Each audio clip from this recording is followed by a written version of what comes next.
Je le dis avec toute ma conviction. Il y a plein de gens qui sont très engagés, plein de gens qui sont très citoyens. L'indignation doit amener à se mobiliser.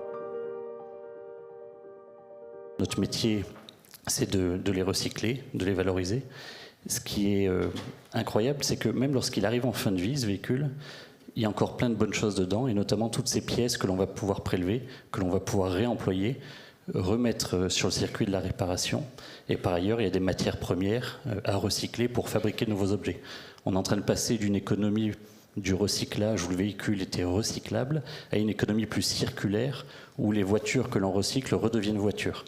C'est le cas aussi avec les batteries de véhicules électriques, par exemple, c'est une bonne question. Ça ne pollue pas quand ça circule, un véhicule électrique, mais il y a quand même le sujet de son empreinte carbone au global. Les batteries que l'on recycle permettront, a priori à très court terme, de fabriquer de nouvelles batteries. Voilà. Donc on est vraiment sur un produit qui est extrêmement vertueux. On arrive à concilier valeur écologique et valeur économique, c'est-à-dire que c'est rentable de recycler des voitures, c'est hyper créateur d'emplois.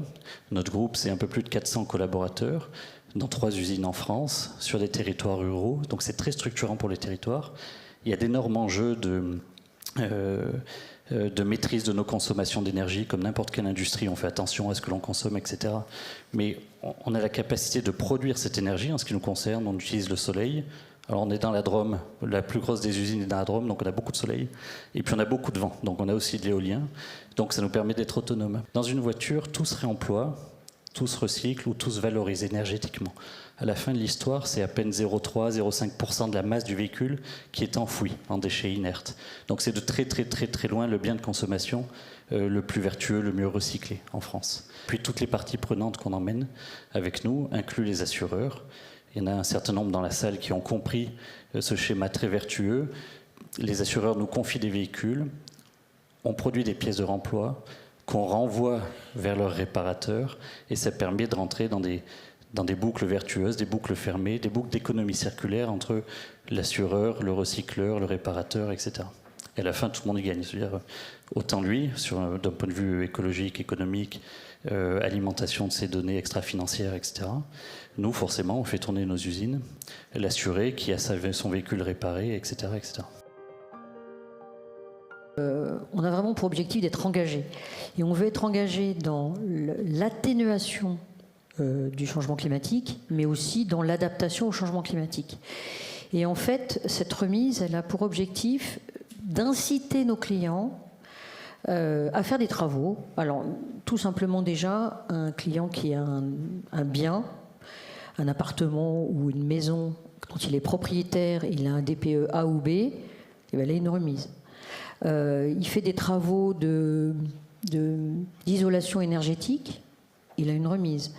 Il fait des travaux pour se protéger, donc des travaux de prévention pour se protéger ou des inondations ou de la sécheresse. Là aussi, ils auront des remises. Donc l'idée, c'est vraiment d'inciter nos clients à faire un certain nombre de travaux ou en tous les cas d'être les plus économes possibles en énergie.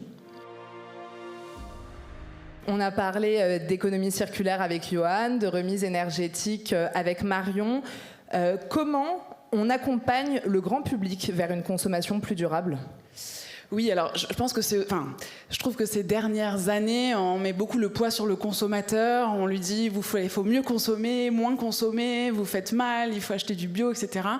Bien sûr, le consommateur et du coup le grand public a un rôle à jouer dans ses choix, dans réduire sa manière de consommer, d'en consommant mieux, ça c'est certain. Mais on aime quand même aussi rappeler que tout le poids et la responsabilité, elle repose pas que sur le grand public ou le consommateur.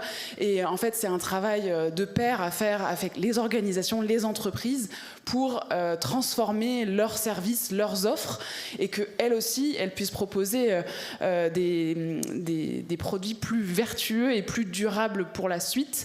Moi, j'aime bien ce dicton auquel on pense souvent, quand on veut, on peut. Moi, on m'a répété ça quand j'étais jeune beaucoup. Et en fait, on se rend compte dans beaucoup de changements que c'est aussi et surtout quand on peut, on veut. Des exemples comme de la mobilité douce, par exemple, montre très bien qu'en fait, c'est pas qu'une question de volonté, et c'est aussi parce que le grand public et le consommateur qu'il va pouvoir et vouloir monter sur son vélo, acheter mieux et mieux pour sa santé et l'environnement. Donc c'est aussi important de remettre le poids de la responsabilité du consommateur dans le poids et la responsabilité globale des différents acteurs.